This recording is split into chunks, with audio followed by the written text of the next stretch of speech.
Blank pages, staring at an empty screen, that feeling like everything you do just isn't enough. We've all been there. As a creative, when you sit down to finally create for yourself and just wait for that inspiration to pop up like some magic, and then that creative block happens. But what if the problem isn't the work? What if it's the way we think about the work? I know those thoughts when creative blocks occur. You start thinking, maybe I'm not cut out for this. My answer to that is a Rick Rubin track. I don't think so. The block is usually something like, it's either a personal, I'm not good enough. It can be a confidence issue. I don't have anything to say. Or it could be a thinking about someone else. Nobody's gonna like what I make. Do you know what I'm saying? So it's either a self-judgment or fear of outside judgment. So if you're making something with a freedom of, this is something I'm making for myself for now, that's all it is.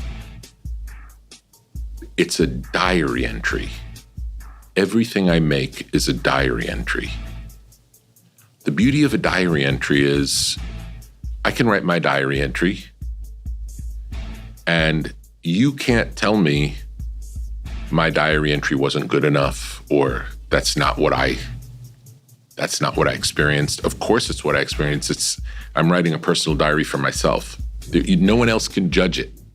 It is my experience of my life. Everything we make can be that, can be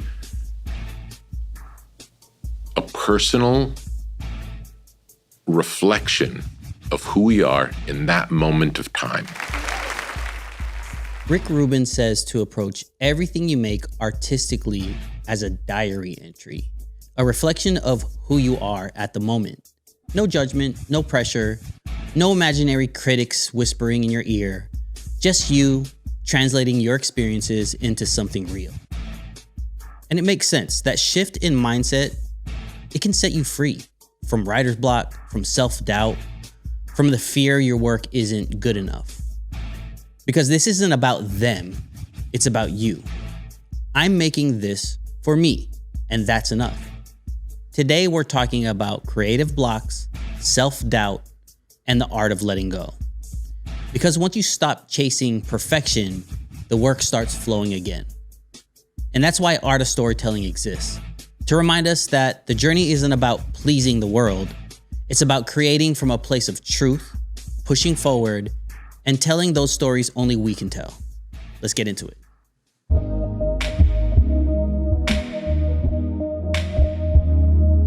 Painkilling every day, shit is more than just a pill now. I get a bit proud. Wanna share this with my peers, but it feels like the pill down. I just pressed on the pedal, but I think that I'm shifting out my gears now. Shifting out my gears now.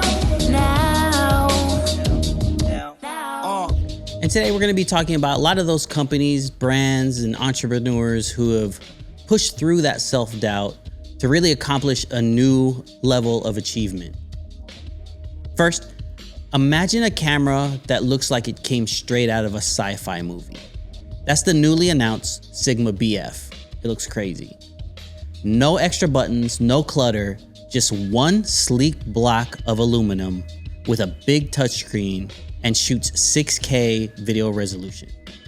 It's got 230 gigabytes of built-in storage, so no need for SD cards. I get tired of carrying those all the time. Sigma's goal here is to make shooting simple. Some photographers love the idea of less distractions so they can focus more on creativity, while others say, what if I want more control? But this is the big question. Is this the future of cameras like Sigma says it is? Many reviewers think it's a genius move. Others think it's just a cool experiment.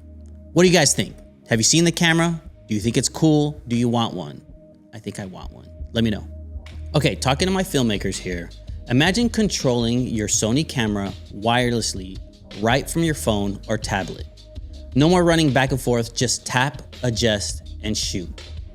Sony's latest monitor and control app update brings pro-level tools straight to your fingertips. So what's new? Expanded support for FX6, FX3, FX30, the Sony Burano, A1, A9 III, and the A7S III. Multi-camera monitoring, you can control up to 4 cameras on your iPad. Exposure controls, waveform, false color, histogram, just like a Pro monitor. Anamorphic D-squeeze, perfect for cinematic lenses. This isn't just an app, it's a workflow upgrade for faster adjustments, more creative control, and the best part, it's absolutely free on iOS and Android. Is this the future of camera control? And I got one question for you guys. Did you know about this? And how come no one told me?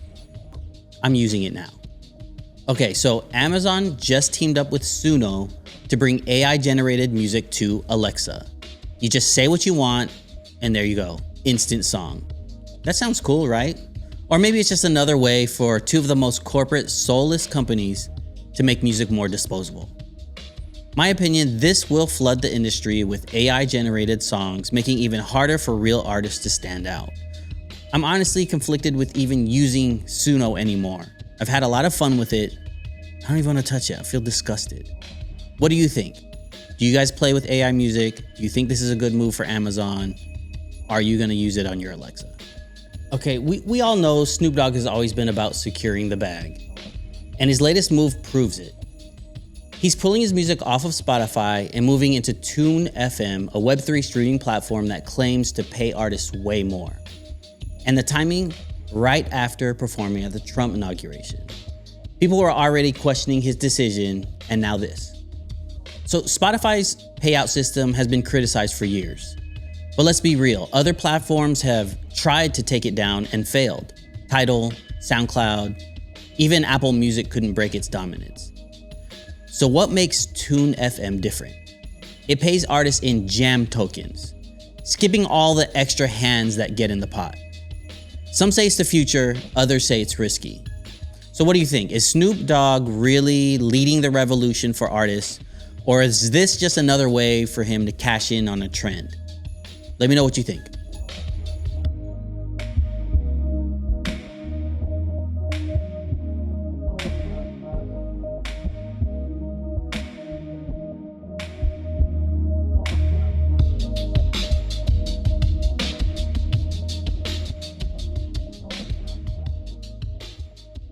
All right, welcome back, my friends. Welcome back. I love that intro. I love the intro with the vocals. Unfortunately, that will have to change at some point because I'm getting copyright restrictions. Isn't that whack? A beat that I made that I never got paid for, a song that I never got paid for is getting copyright restricted.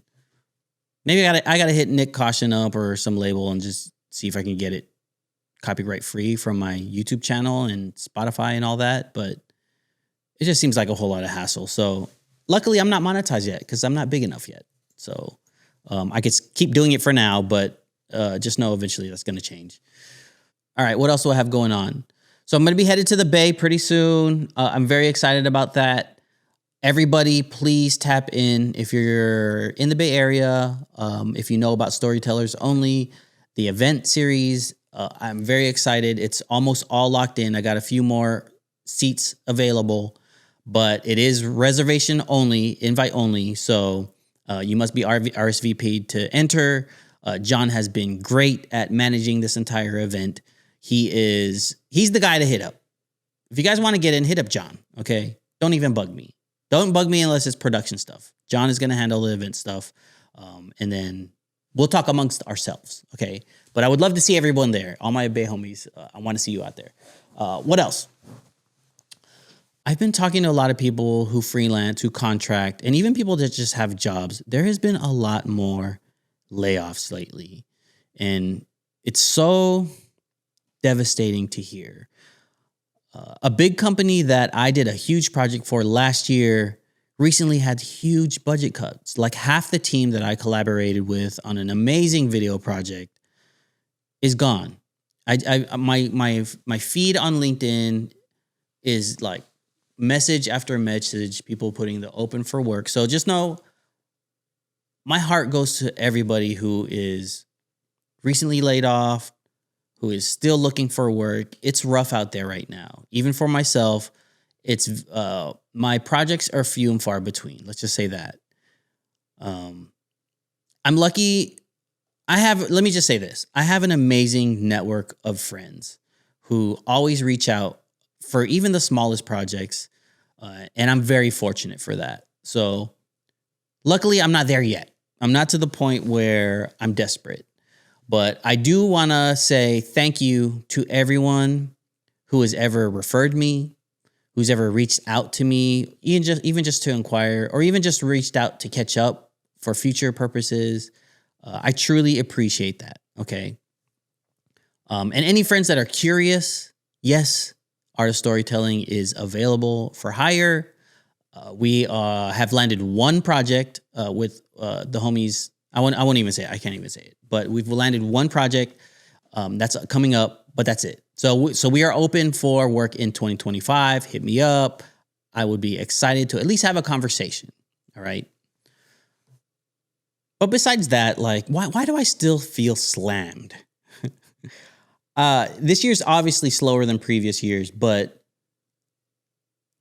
my list of things that I need to do is extremely long. The only thing is, this list doesn't pay me. Why is that? I look at this list as a list of things I need to do to get paid in the future. I guess that's how I'm looking at it, all right? But I got to get it done, and I'm lagging. That's the hard part. When there's stuff that needs to get done that doesn't pay, you always put it off. You guys know what I'm saying, right? Here, there's this quote I heard from T-Pain himself. He speaks this so eloquently. Let me roll this real quick. Motherfucker! I just gotta do it. If I do it, I won't have to do it. But the longer I don't do it, the more I have to do it.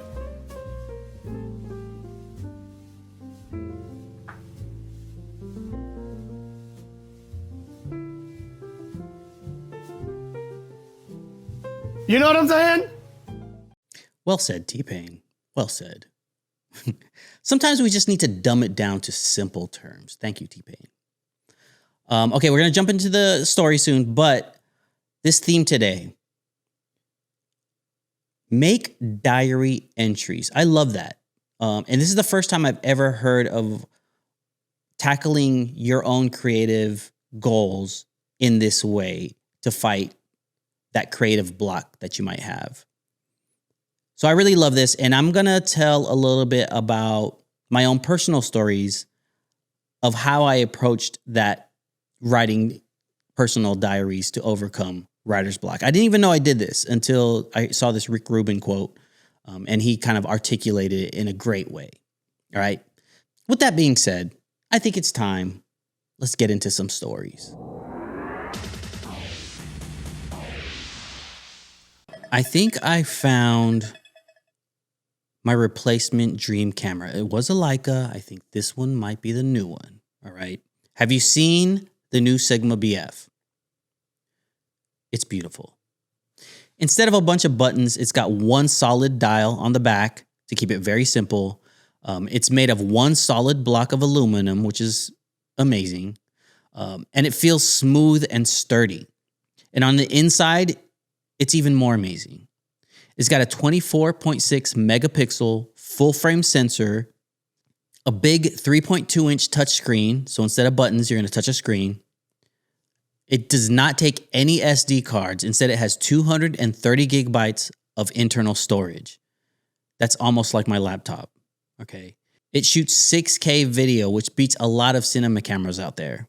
Sigma says this camera is all about cutting out distractions so photographers and videographers can focus on capturing great moments instead of dealing with a bunch of settings. I know I've always struggled with that when dealing with a new camera. Let's check out the video that Sigma released. The full-frame mirrorless Sigma BF is an uncompromising reimagining of the digital camera. Purposefully minimal, it cuts out everything that distracts, limits, or stifles creativity. The BF is designed for durability and beauty. As the first camera in history, the BF's body is one single seamless piece, carved from a single solid block of aluminium. The 3 touch-sensitive buttons and the multifunctional dial wheel are all that is needed to access every setting and function. With its one-finger operation user interface, vital settings such as shutter speed, aperture, and ISO are changed with a single touch. The restructured menu system provides quick and intuitive access to all possible options, with baseline settings such as upper and lower ISO limits available via simple submenus, and less frequently used functions waiting for you in the system menu. The live view keeps distractions to an absolute minimum, with the currently active setting highlighted by the new status monitor. The BF makes quick adjustments second nature. It offers a simplified photographic experience without compromising on options, with minimal physical wear on the controls to ensure long-lasting enjoyment. The BF's physical dimensions, its weight of just 388 grams, and the placement of the lens mount have been carefully designed for optimal balance with photographic lenses. Its powerful 35mm full-frame sensor delivers highly detailed photographs with exceptional image quality and wide dynamic range. The large sensor size also means excellent low-light performance and better separation between subject and background. Its fast and accurate dual autofocus with face detection and contrast autofocus system can track and focus even fast-moving subjects in complex scenes. With 6K resolution, powerful HEVC encoding, L-log support, and up to 120 frames per second, the BF provides videographers with a nimble and versatile camera. Each camera is precision-made in Aizu, Japan, using state-of-the-art 5-axis machining equipment. The BF is available in silver and black. So most cameras feel like they're doing a service by putting a bunch of programmable buttons all over the place. But in a lot of ways, it just makes that a little bit more complicated, for me at least. And all those little submenus and submenus, I hate that, especially with Sony menus. You know what I'm talking about. The Sigma BF is the exact opposite. So they claim. Okay. Sigma's idea is simple. Less stuff to slow you down. You just grab and shoot. Photos and videos look great straight out of the camera. And it also has built-in filters, if you're into that. Supposedly, it gives you more time to be creative instead of messing with settings, so you can just focus and shoot, and that's it. Okay. Some photographers love this idea, and others are not sure because people want more control. I've personally been steering away from shooting log and doing stuff like that because a lot of times when you shoot with built-in LUTs, it looks great already and no need, just only minor tweaks are needed after. So this could be cool.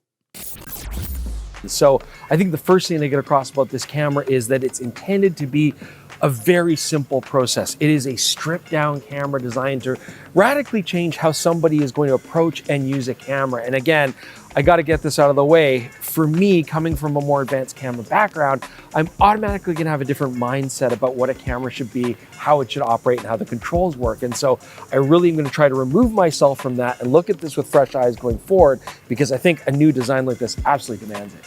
So we have a back dial. We've got 3 buttons on the back to set up all your settings. And really it's designed to be used with just one finger, just your thumb able to control everything. But it's not just the controls that are stripped down, the entire body itself is. So there's no memory cards in this camera. It's all internal memory, 230 gigabytes of internal memory, and that's accessed through a single USB-C. There's no hot shoe on this camera. There's just mics on top. There's just a single strap lug. Now on the bottom of the camera, we don't have a fixed internal battery. It is actually a removable battery, and I do like that option because then I can get a spare. Also, there's a tripod socket, but that's about it. On the back of the camera, you've got a nice LCD panel. It's fixed, it doesn't tilt at all or anything like that. And just above the thumb dial, you've got a secondary screen, and this just shows the setting that you're currently adjusting with that dial. It seems to be quite intuitive. There's absolutely no EVF on this camera. There's no option to use an EVF. I was wondering if it used the external system from the FP, but it does not, because this is a brand new body design. Just unibody, just out of one single aluminum billet, it's machined. Very striking to look at, very compact and very lightweight. Okay, so the big question, is this the camera of the future? It's definitely making a big statement. Do we really think that all those extra features are needed? Some people believe that this is the camera of the future. Others think it's a little too limited and that serious photographers need all those menus, sub-menus, and be able to shoot log and all that. They want the full control so they can dial in their ideas exactly as they see it, and I understand that as well. Either way, it's definitely making people rethink what cameras should be. I personally would love to get this camera as a fun everyday camera where I don't have to think about log and color correction, color treatment, and it's at a great value. It's a little bit less than $2,000, so it might be something we look into. So what do you think? Is the Sigma BF a genius idea, or is it a cool experiment and just like a fancy toy to have? Let me know what you think. Okay, just imagine this, okay? Imagine being able to monitor and control your Sony cameras wirelessly with a pro-level tool right on your phone or tablet. That's exactly what Sony's latest update to the Monitor and Control app is bringing to the table. And in fact, this app has been around for a while, okay? This new version, 2.0.0, introduces major upgrades, making it more powerful and accessible. It has expanded capability, now works with the Sony Bravano, the FX6, the FX3, the FX30, the A1, the Sony A9 III, and the Sony A7S III. It has pro-level monitoring tools like waveform, false color, histogram, and zebra patterns for getting perfect exposure right there on your iPad. It has support for multiple camera monitoring. You can now view up to 4 cameras at a time right on your iPad. This is for iPad only. And can also support anamorphic D-squeeze, which is essential for filmmakers using anamorphic lenses for those extra super duper wide stuff. So I've definitely played with the app a little bit. These updates make Sony's app feel less like a fun accessory and more like an essential part of your filmmaking toolkit. You can monitor your Sony camera and control it through this app. And I'm actually really surprised at how well it works. It hasn't got that much, kind of latency. Yeah, obviously there is a little bit of lag, but for a wireless, completely free app, this unlocks so many different tools for our Sony cameras that I didn't even know existed. So I thought this would be absolutely criminal to not make a video on. So before I take this on set on an actual production, I decided to test it in a few different scenarios. We've done a car tracking scene where we basically wirelessly monitored the shot in the back seat and also used the control app to touch to focus and touch track focus from the back seat to make sure that we were exposed. We could change all of our camera settings wirelessly and obviously monitor our shot. And you can also do a multi-cam monitoring setup where you can monitor up to 4 different cameras, change all of the settings individually on each camera, pair them up so you can roll and stop rolling on each camera all at the same time, completely wirelessly. And I'm genuinely surprised at how well it actually works, especially for a completely free app. Okay, so why does this update matter? Filmmakers and content creators are always looking for ways to streamline their workflow, right? The app is designed to do just that. Here's why the update is a big deal to me. Wireless freedom. You just adjust settings without touching the camera at all. No wires running across your whole studio like I have. You can't see it right now, but there's wires everywhere. Better focus control. Features like focus peaking and the new focus map only on FX6 help nail sharp shots. There's been a couple episodes here where my shot was out of focus. I don't know if you noticed, but this tool will help a lot. I need to implement that. Easier multi-cam shoots. So you can monitor up to 4 cameras at the same time right on your iPad, and it looks super easy to just swap between cameras to switch settings on 4 different cameras at the same time.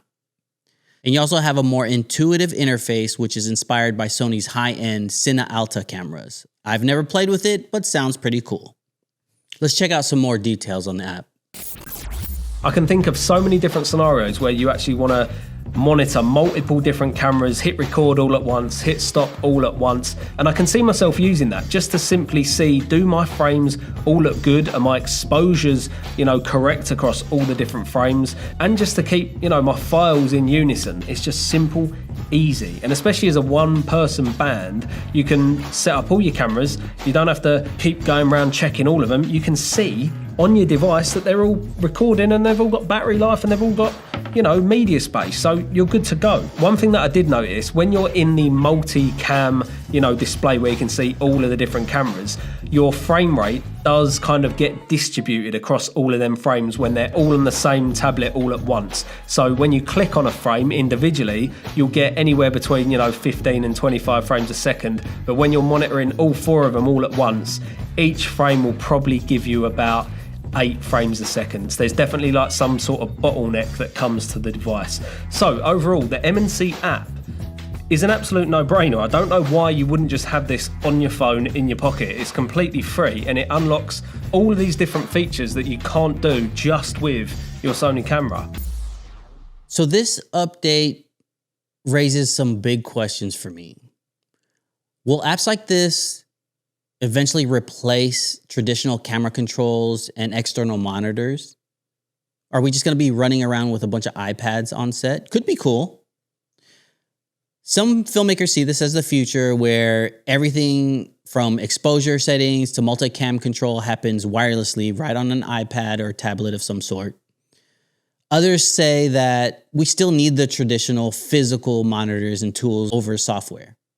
Either way, Sony is clearly pushing the boundaries of the way we interact with our cameras.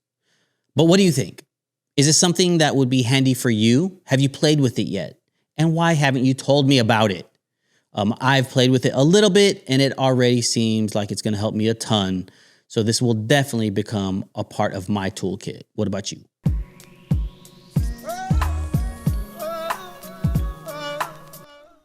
All right, let's talk about 2 companies that I can't stand, but I still keep using.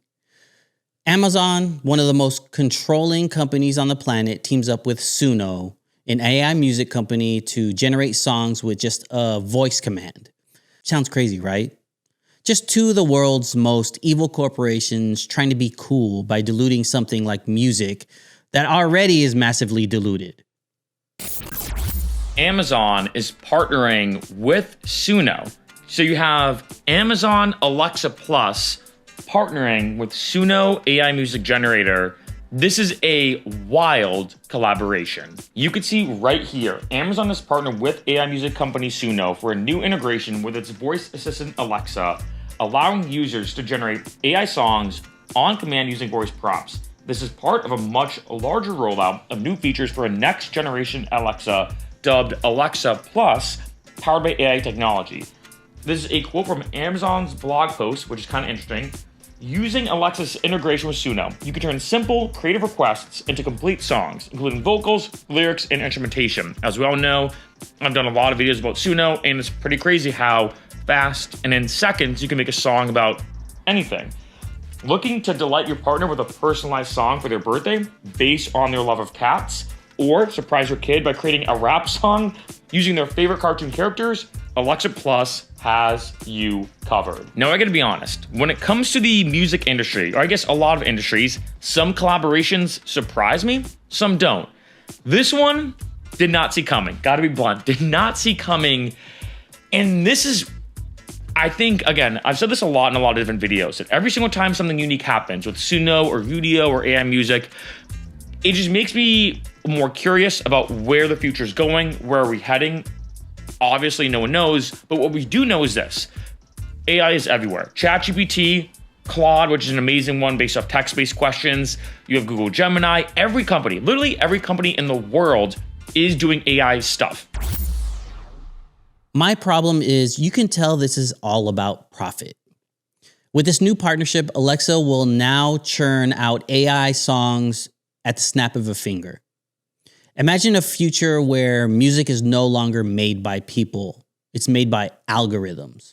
A streamlined cookie-cutter world where creativity is cheapened. It's starting with music, but could spread to all creative.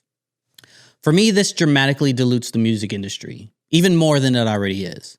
To me, it's an insult to artists who pour a whole lot of themselves into their work. Music's soul is being replaced by mass productions. And I don't even know if I want to use the platform anymore. I probably will, but I'm still mad about it. Right? I could just say to Suno, make me a song, and it will do that. So pretty wild.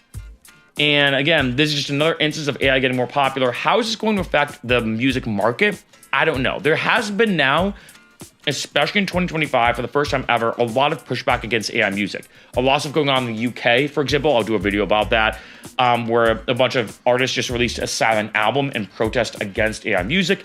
Deezer is now cracking down on AI music and AI music generators. Apple Music seems to kind of now be giving some subtle ways to make things more specific. If you're using an AI music generator, like with giving credits, you could argue why they're doing that. So there are certain things happening that are giving pushback against AI generated music. Then again, though, because of this, I think this is going to be a way bigger impact on it than most people realize, because A, it's going to be super mainstream. Everyone has Amazon. A lot of people have an Alexa and everything. And two, it's going to make people realize how powerful these AI generated songs can be and how good they can be. Things are going to be interesting. And I'm going to be honest, I think this is going to have a bigger impact on the music market than we think. So what does this mean for the future of music? Suno and Amazon are single-handedly turning the music industry into a factory. They're blurring the lines between authentic creativity and artificial replication. Yeah, it might sound cool to some, but as someone that just loves the real deal, authentic music, I have a huge vinyl collection of real music. It's heartbreaking. It's heartbreaking to see the value of music get stripped down to a machine-driven commodity. I'm not buying vinyl from an Alexa-made song. I'm just not going to do it. So, okay, will I still use Suno? I'm conflicted, okay? Because what I can do every week on the show is impossible without paying like a talented musician every week. I would not want to not pay a musician. So it's easier to do with Suno.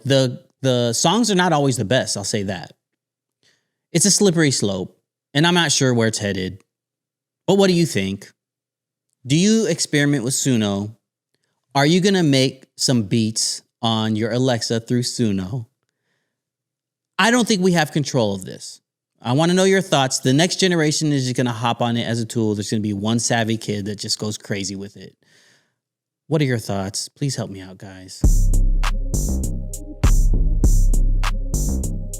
Snoop Doggy Dogg is at it again, chasing that bag. From music to movies to cannabis and even cereal, he knows how to make a move to keep his pockets full. But his latest decision, it's got the whole music industry talking. I'm exaggerating that. I don't know if even people really care. It seems like no one really cares about this, but I had to talk about it. Snoop just announced he's pulling his music from Spotify and moving to Tune FM. Tune FM is a Web3 streaming platform that claims to pay artists more fair than traditional services. And Snoop isn't just slipping this news in quietly. He made an announcement fresh off of his performance from Trump's 2025 inauguration, which people were already questioning about Snoop himself. Came in the door, I said it before, never fuck with Spotify anymore. I'm only on Tune.fm, Big Snoop Dogg. I'm coming to you live and direct, baby. Check me out. I'm gonna drop something right about now. This is a Tune.fm exclusive. Up all night, boys. Seatbelts on. Y'all tucked in? Ready for liftoff. Load the spaceship, yep, I'm your pilot. Killers move in silence with violence. Roll with me. Load the spaceship, yep, I'm your pilot. Killers move in silence with violence. Roll with me. And if you really came to party, rock away. What it is, what it do, what you got to say. Give a shout out to my homies that's locked away, and show my people how to do it the proper way.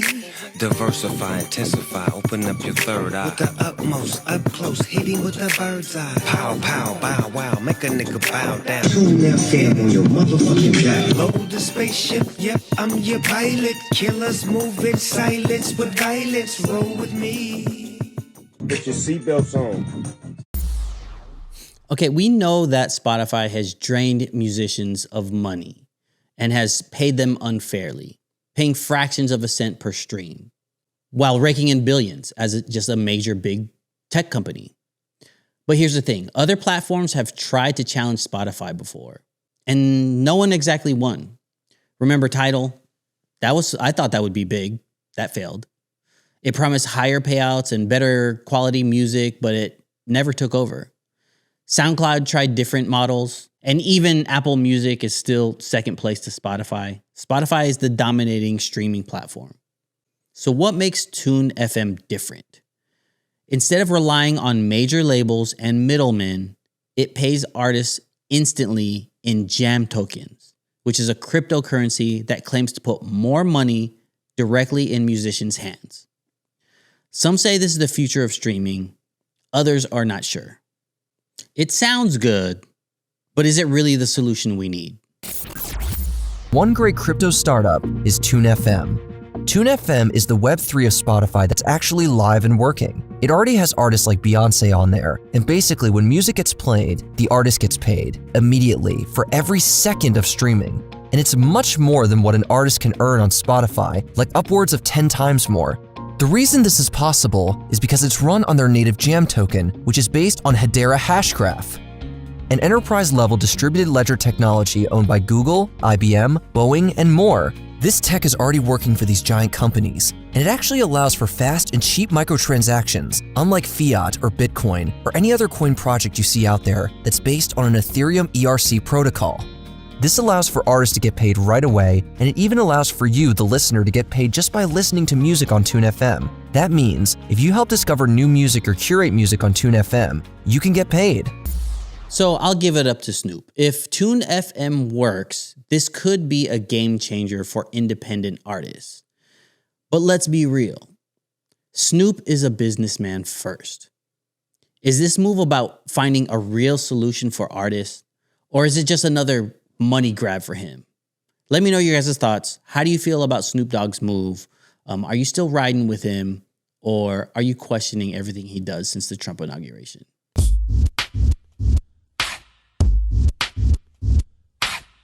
All right, it's almost time to wrap up the show. Those last two stories bothered me. I'm getting really tired of talking about AI, so my solution to that, let's slip in some AI music right now. How about that?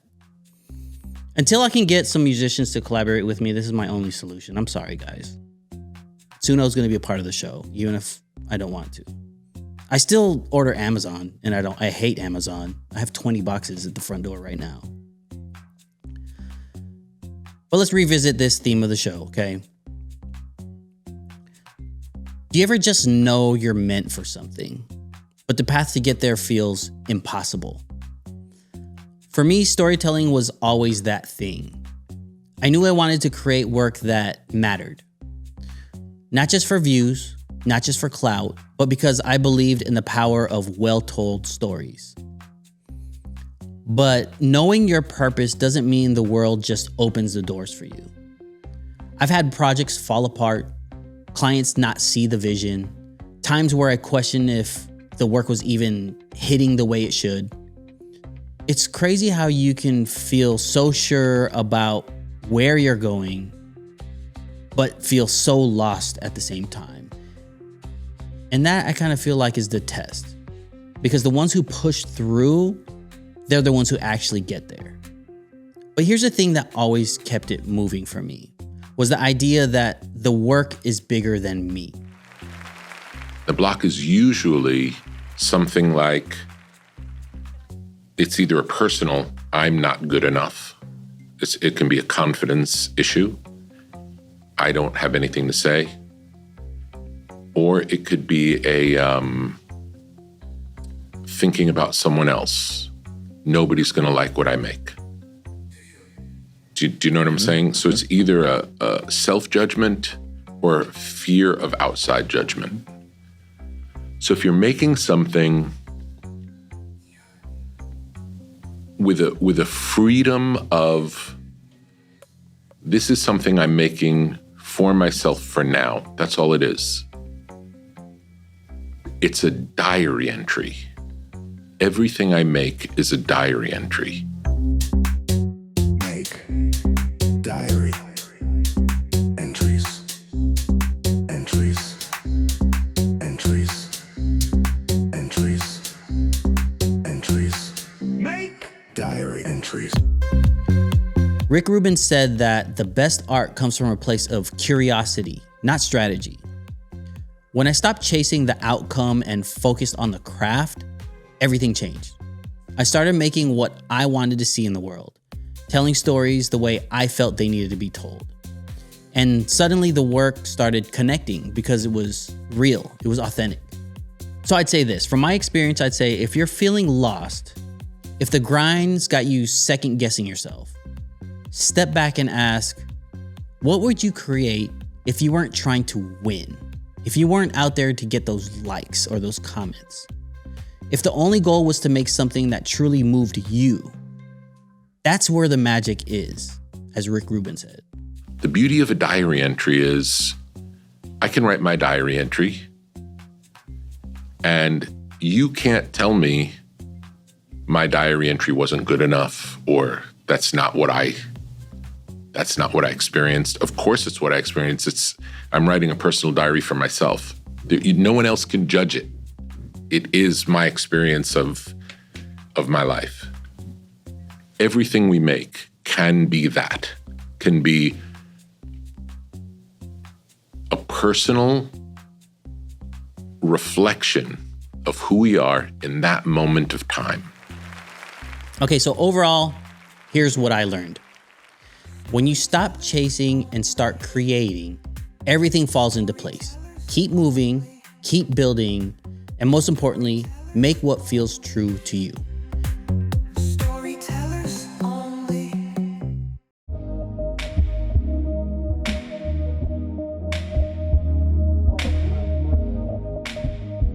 If this resonated with you at all, tap in.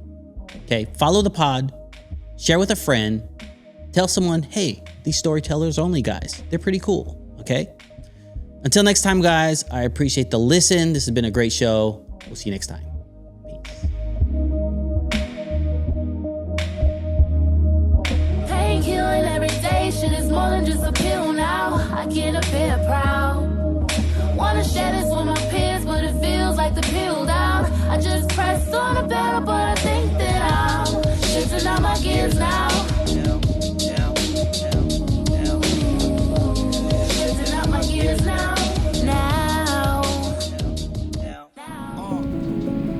Storytelling has the ability to inform. I say we teach about 150 students a day. And inspire. You have the imagination, passion, and talent. All those life challenges, that's why I'm here today.